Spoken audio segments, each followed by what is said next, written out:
Aceh, tanah yang pernah berdiri sebagai kerajaan kuat di ujung barat Nusantara. Tanah para ulama, pejuang, dan syuhada. Dari masa kesultanan hingga konflik panjang antara pemerintah Indonesia dan gerakan Aceh Merdeka, Aceh telah melewati sejarah yang tidak ringan. Konflik bersenjata selama puluhan tahun meninggalkan luka. Ribuan nyawa melayang, banyak keluarga kehilangan ayah, ibu, dan anak. Namun semuanya berubah ketika dunia menyaksikan tragedi dahsyat pada 26 Desember 2004. Tsunami meluluh lantakkan Aceh. Bencana itu justru membuka jalan damai melalui perjanjian Helsinki tahun 2005 ini dengan dai banda tanganinya. Damai terwujud, senjata dibungkam. Tapi pertanyaan besar tetap ada.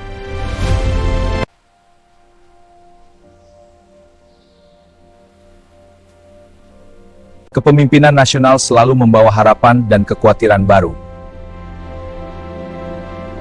Di era Presiden Prabowo, muncul pertanyaan di kalangan masyarakat Aceh. Apakah kebijakan pusat akan semakin sentralistik? Bagaimana nasib dana otonomi khusus Aceh? Apakah keistimewaan syariat Islam akan tetap dihormati? Apakah suara Aceh akan benar-benar didengar? Aceh bukan sekadar provinsi biasa. Ia memiliki status otonomi khusus dan hak menjalankan syariat Islam secara formal dalam sistem hukum lokal. Tentu yang mulia, itu sudah diatur dalam undang-undang. Baik. Jika kebijakan pusat terlalu keras, sejarah menunjukkan bahwa rasa ketidakadilan bisa kembali memunculkan kekecewaan. Namun jika dialog dan pembangunan diperkuat, Aceh justru bisa menjadi contoh keberhasilan rekonsiliasi. Di perantauan, kami tetap menjaga adat dan budaya Aceh dengan bangga. Kami di sini selatan. Di luar negeri, masih ada diaspora Aceh yang aktif menyuarakan. Aceh merdeka! Sadar tinggi! Hidup Aceh! Hak asasi manusia adalah nyawa kita. Tanah kelahiran kita bergantung pada keadilan. Namun penting dipahami, generasi diaspora hari ini banyak yang bergerak melalui jalur. HAM untuk semua. Hak asasi manusia tidak bisa ditunda. Diskusi akademik, forum internasional, diplomasi damai. Bukan lagi melalui konflik bersenjata seperti masa lalu. Dunia telah berubah. Perjuangan modern kini lebih banyak berlangsung melalui diplomasi. Ekonomi dan opini global. Tantangan nyata, ekonomi bukan senjata. Aceh hari ini menghadapi tantangan besar. Ketergantungan pada dana otonomi khusus, pengangguran generasi muda, minimnya investasi industri besar, pengelolaan sumber daya alam. Apakah masa depan Aceh lebih kuat dibangun lewat konflik atau lewat kemandirian ekonomi?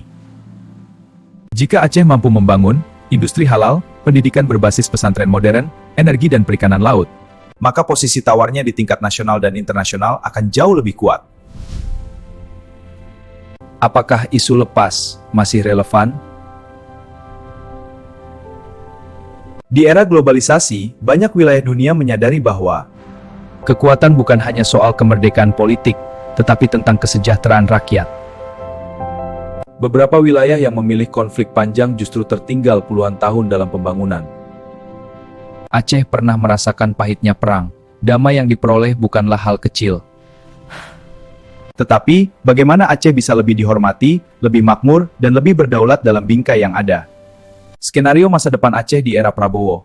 Jika pemerintah pusat menjaga komitmen damai Helsinki dan memperkuat ekonomi Aceh, maka stabilitas akan bertahan. Ketegangan politik bisa meningkat, walau kemungkinan besar tetap dalam jalur demokrasi.